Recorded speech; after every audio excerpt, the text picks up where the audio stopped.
Hey everybody, Ethan here from WordTech, back with another video for you guys, and as you probably guessed by the title, this isn't going to conclude very well, especially for good old Enermax over here, but I will of course get more into that in a bit. The first thing to tell you is that if you didn't read the title, this is a review of the Enermax Liqtech TR4. It's the 360mm variant. Now this is basically the only liquid cooler, it's the only that I know of, so not even basically, I believe it is the only liquid cooler out there specifically designed for TR4. Now, of course, as a closed-loop cooler, a CLC, there are water blocks and the like for custom loops that are made for the TR4 socket for Threadripper. But this here is the only AIO. They have it in two radiator sizes. They have the 360mm here, and they also have the 240mm radiator, which obviously can't dissipate as much heat. It's gonna limit your overclocking a little bit and stuff.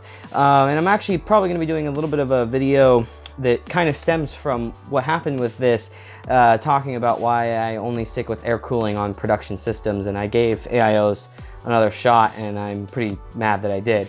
So anyway, normally I start off my reviews by, well, obviously introduction, and then I tell you guys about the build quality, and then I tell you guys about the design, and then I tell you guys about the performance. We're gonna move the build quality section to the end, because I want to start off with design, start this off a little bit maybe better than that aspect is going to be.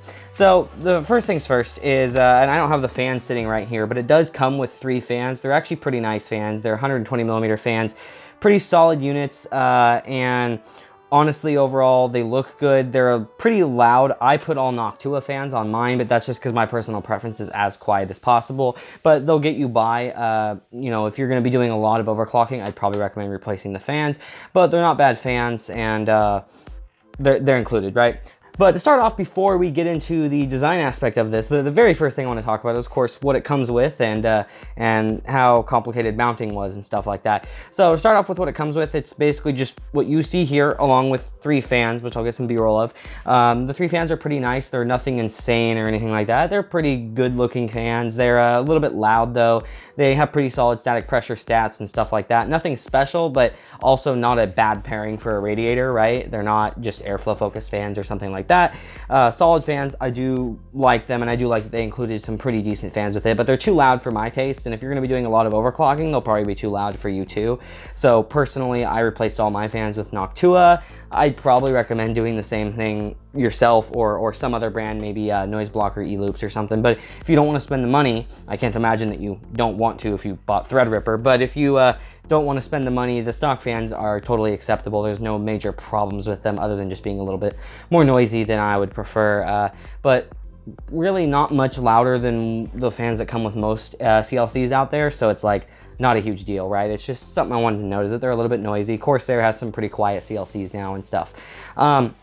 And then in terms of like other stuff, there's not really many accessories, but it does come with mounting hardware, of course, which with TR4 is extremely simple. You basically just screw down some stuff onto the socket and you put this on top and screw it down. Really, really, really easy. That's mostly thanks to AMD, not so much Enermax. Getting a complicated mounting mechanism for a cooler on TR4 is pretty hard to find. I've never seen one, because it's a very, very, very good socket design for cooler mounting, because you don't have to put on any kind of back plates and stuff like that, which if you have the CLCs that you have to use back plates with, those are frustrating because you either have to put adhesive on your motherboard, which I think is a terrible idea, or you have to try and figure out how to hold it while aligning the cooler, while screwing stuff down, and it just ends up being a really complicated process that you need another person for, or you can kind of do it on your own, but it's a pain. Maybe outside the case would be possible if you mounted it and, you know, set it down. But anyway, so mounting mechanism, totally fine, very simple.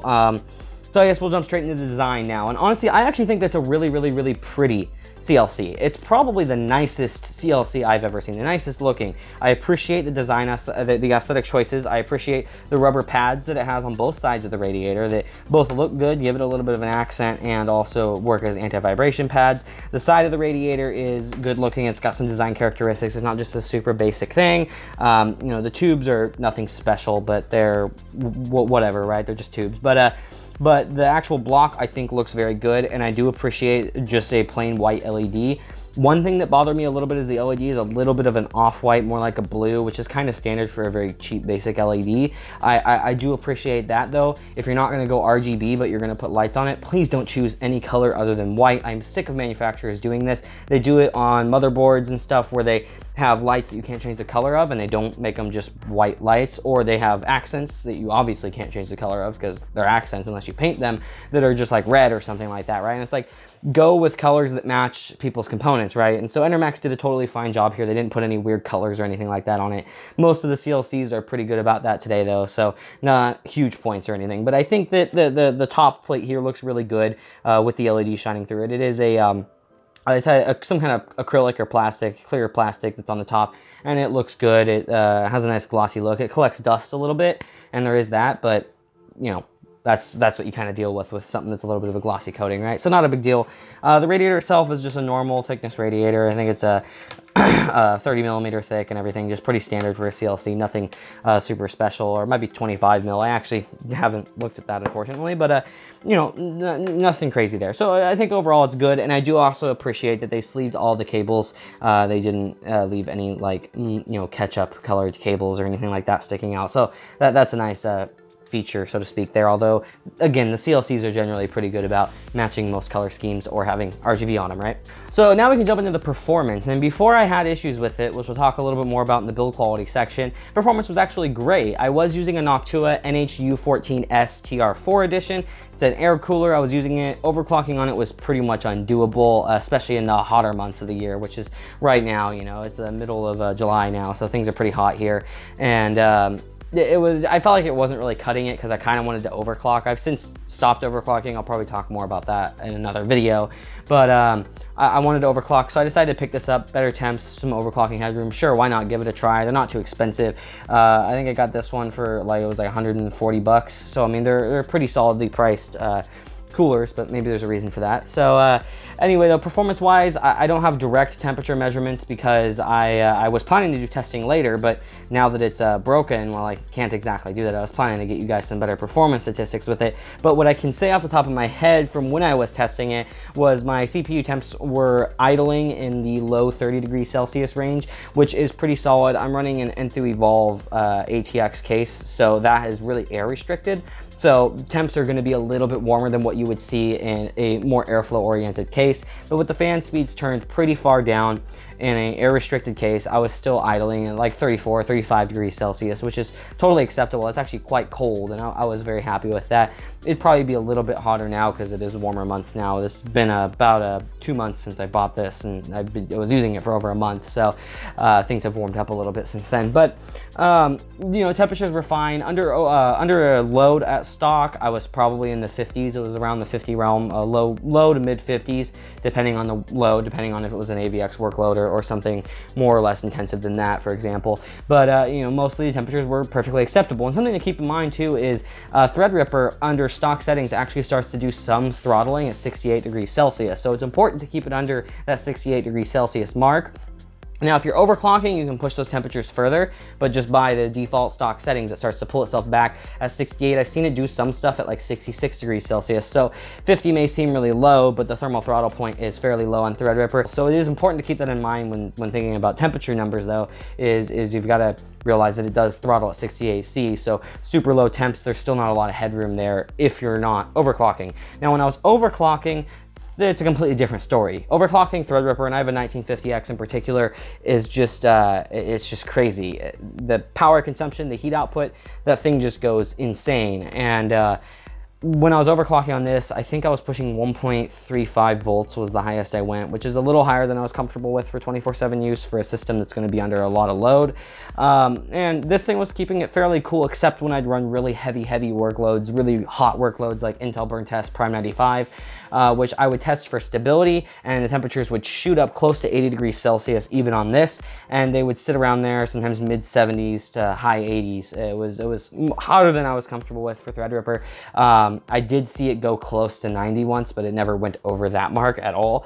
So a little bit concerning temperature-wise there, but of course that was the worst case scenario, and my system in particular doesn't see workloads like Prime 95 hardly ever, so I was just doing that for some stability testing, and then after that I went back to mostly just doing rendering and stuff with Adobe Premiere Pro and Media Encoder, and I handled all that just fine, generally keeping it in the like 72 to 75 degree range, which is still a little hotter than I'd like, but I was more comfortable with that since that's technically below what Ryzen's rated for as its maximum temperatures, and so I was cool with that. So temperature-wise, I mean, I was pretty impressed. It was dissipating a lot of heat, so I'm sure a push-pull configuration would perform better. I had mine set up in just a push configuration. Pull would help a little bit, as well as a better airflow case and stuff like that. But I mean, in reality, if you're going to be doing pretty extreme overclocking, I was hitting 4.1 gigahertz there. I think I got it pretty lucky with my chip. But if you're going to be doing a lot of overclocking with Threadripper, I do actually recommend doing a custom loop, because right now the CLCs, even this one that's available, they're just not really capable of keeping the temperatures under what AMD recommends, at least. Depends how comfortable you're with keeping, how comfortable you are with temperatures for your chip. If you don't push it very hard workload wise for very long, that's probably fine. My system sees very heavy workloads very consistently throughout the day, whether it's transcoding and stuff like that. So transcoding live 4K footage for media server usage or whatever it may be. And so I don't like my temperatures to be very high. But anyway, performance overall, I'd say, is actually really good as long as your unit continues to work. And so now we'll jump into the build quality portion of this. And I'll start with the good things of the build quality. Is the radiator itself actually seems pretty well built. Not that you'd expect much different. It's not anything special in comparison to other CLCs on the market, but it's fine. The connections here for the tubes are solid. Not that much different from other CLCs either, and the tubes themselves are not that much different from other CLCs, so I don't really ever expect to see any problems with those. Those tend to last a really long time. Leaks and stuff like that is not something I'm concerned about. What I'm concerned about is this guy right here, the pump. The pump inside here. I had something quite unfortunate happen. So I was using my system, and luckily I didn't damage anything when this happened.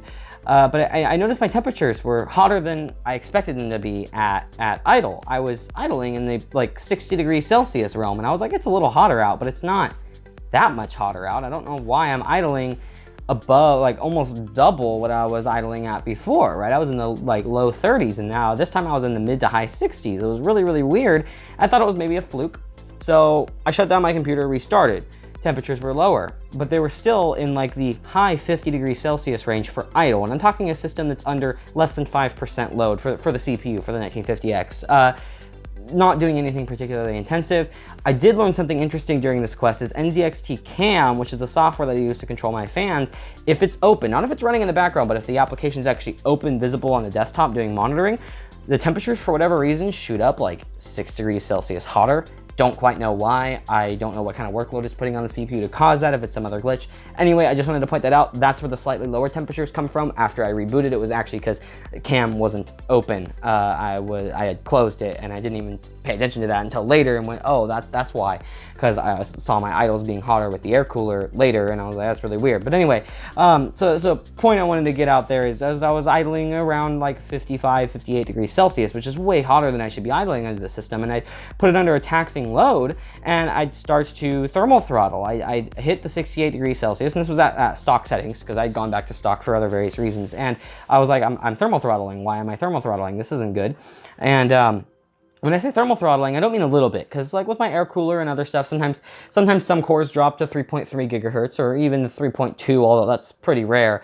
And I don't really think that's necessarily like thermally specific, but more so those cores are not under as heavy of a load, because oftentimes it's boosting other cores when it's dropping those cores. So I see one running at 3.7 or 3.8 gigahertz, or two cores running at that, and I see some other ones drop back a little bit on the air cooler, right? So this was really odd though. I was seeing all cores drop to like 2.9, 2.8 gigahertz, and I'm like, that is not normal. That's not acceptable. Something's definitely wrong here. So I decided to take the system apart. I was like, maybe my thermal paste application was bad, although that wouldn't make any sense since I'd gone like 4 weeks, 3 to 4 weeks without any temperature problems, right? So I took the system apart, and in doing so, I shut everything down, brought it over onto my desk where I work, and started troubleshooting. But right before I did that, I took a break for about 5-10 minutes to go do some other stuff that I had to do before I was gonna actually disassemble the system, right? And even after that, I took off the side panel, I reached in and I started working on the block, and I noticed there was a lot of heat in the system, which is understandable for an airflow restricted case. What wasn't understandable is when I touched the block. I touched the block here to start unscrewing it. I was holding it and unscrewing it, and I almost couldn't hold it because it was so hot. I could, but almost not. It was actually to the point of almost burning me. It was problematic, and I was like, this is really weird. This isn't normal. I've never had a CLC be this hot. Now this one here, it's plastic, but it seems to be plastic, but It might be some kind of metal because it is cold to the touch right now. But point is, it's maybe a little more heat conductive than other CLCs. But I've had CLCs in systems that were nowhere near this hot in running systems under a Prime 95 load, like in like a 4790K overclocked to 4.8 gigahertz, and you touch it and it's just warm to the touch. It's not a big deal, right? So that's clearly not normal. And something else that I remembered when I started doing that was when it was in my system running, and I had the system on and I was noticing the higher idle temps, I was feeling the radiator to see if the radiator was hot, because the radiator should be hot if I'm thermal throttling, right? And only where the tube inlets were, right about an inch out from the tubes, was pretty hot to the touch. The rest of the rad was normal room, basically room temperature, like internal PC temperature, right? So immediately I started to assume the pump's broken. And that's the conclusion I've come to, is that the pump is not functioning correctly. I do not think it's a motherboard issue. The reasoning behind that is, first off, it was working just fine for quite some time and I hadn't made any weird changes to the system. Second off, that motherboard is a $500 motherboard that should never have problems with something as basic as a fan controller. Other reasoning besides that was like, it was showing the pump speed in the BIOS. It was showing the pump speed in the UEFI, right? And of course you might say, well, then the pump was spinning. Well, the blades might be broken. That might be why. I haven't taken this apart yet. I'm not sure yet if I would just want to return it and get my money back. I certainly don't want a replacement unit because I'm not going to have another catastrophic event where my production system that I do everything on, including my servers, including gaming, including rendering, including the videos that you guys see, I do everything on that server. I'm not going to rely on something that might fail again and have to have the server down for several hours when I need to work, right? It cut into my work. I didn't get some video projects that I wanted to work on done, and that's part of why, like this one, I might not even get out on time, which is a little bit frustrating. And so point being, I don't want a replacement, but I don't know if I want my money back or if I want to take it apart to see what's going on. Now, some of you might be thinking, oh, you should have done more testing with it, right? Well, I agree with you, but there's a reason that I didn't. That reason is that I only have one Threadripper system because I'm not super wealthy or a super big YouTuber, so I don't have multiple 1950Xs laying around or even lower end ones with boards that I could go test this on to see if it's functioning normally. So yes, I agree that there probably should have been more testing done, but something was definitely not right. And the pump was vibrating like it was spinning. And the BIOS was reporting a pump speed. And the pump was extremely hot and there was clearly not proper liquid flow. So it might be broken blades. It might be something else. I don't know if maybe the pump isn't spinning as fast as it claims it's spinning. Maybe something else is damaged, but something's definitely not right.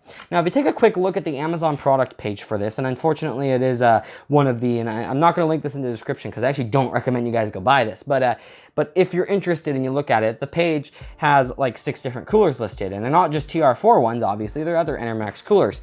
And I do have a problem with Amazon bundling one set of reviews for 6 different products, because companies like this will do that on a page where the reviews overall were like 3 stars, but you start reading into it, the reviews of the bad ones, quite a few of them were about the TR4 model and a couple other particular models. So you get one good model and it helps balance out the shitty reviews of all the bad products that are under that same listing. So basically, in conclusion, guys, I don't recommend buying this. I had some skepticism because Enermax does not have a very good track record with high quality CLCs. I don't entirely understand why that is. I don't know why they have problems, but I wanted to bring you guys a real user review of this and not just a review from a temperature standpoint. There's a decent amount of reviews of this cooler out there and people love it because it's like, oh man, it's keeping Threadripper cool. This is awesome. This is great. You know, the full IHS coverage is wonderful because honestly, my Noctua cooler with full IHS coverage does a better job of cooling my Threadripper 1950X than a CLC, a functioning CLC that's Asetek based with a plate that's too small to cover the entire IHS, right? So it did make a big difference, and it's a great cooler, but I like to try and thoroughly test things before I do any kinds of reviews of them, and this is exactly why I do that. I didn't just get a new unit, do temperature testing, and bring you guys results, because then it would look like this is a great product. I don't personally think it's a great product at all. I think it's not a good product at all. And it's very unfortunate. Now, I could have gotten unlucky. That does happen. But with Enermax's track record from everything that I've read on them, I don't think I got unlucky. I think that they just don't build very high quality CLCs. And chances are, if you're the type of person that's going to be running Threadripper, that system needs to be up and running. Because unless you're one of the few that spends that kind of money on a CPU just for fun because you want it, which there's not very many of them. Unless you're one of those people, you're probably somebody that's using it for some kind of production environment and not just basic gaming. You're probably going to be using it for video editing. You're going to be using it for fairly budget-oriented server tasks. You're going to be using it for a transcoding server, for rendering and stuff like that. And in all of those situations, I mean, first off, you probably shouldn't be overclocking in most of those situations, but just for stability sakes, especially if you're running, you know, servers. But the other thing is you don't really want a cooler that's going to fail on you. Because if I hadn't caught this, of course my chip was thermal throttling because luckily I wasn't overclocked, so it wasn't just shooting the temperatures way up. It was thermal throttling and staying below 68C like it's supposed to. But if it weren't for the fact that I was on stock settings, I could have severely damaged something in my system, and that's not something that's good. You can't have a cooler that you buy damaging a $1,000 chip, or God help you if you buy Threadripper 2 with 32 cores, and then you ruin that, because that's going to be $1,500 to $2,000. That's a lot of money that's gone down the drain because your cooler failed. Not good, guys. Not good. And so, personally, I don't think it's worth the risk, because it failed on me and it's failed on other people, and that's just not worth it on a CPU that's so expensive. Build a custom loop that you can maintain yourself, that you know what you're doing, or use a quality air cooler from something like Noctua. I am unfortunate to say this because I really wanted this to be a good review, honestly. But anyway, everybody, thank you for watching. Don't forget to like and subscribe, and obviously comment down below. Let me know what you guys think. And well, my battery's getting low, so I probably should get going, but I'll see you guys in the next one, and there should be consistent content on here from here on out for those long-term followers. So there you guys go.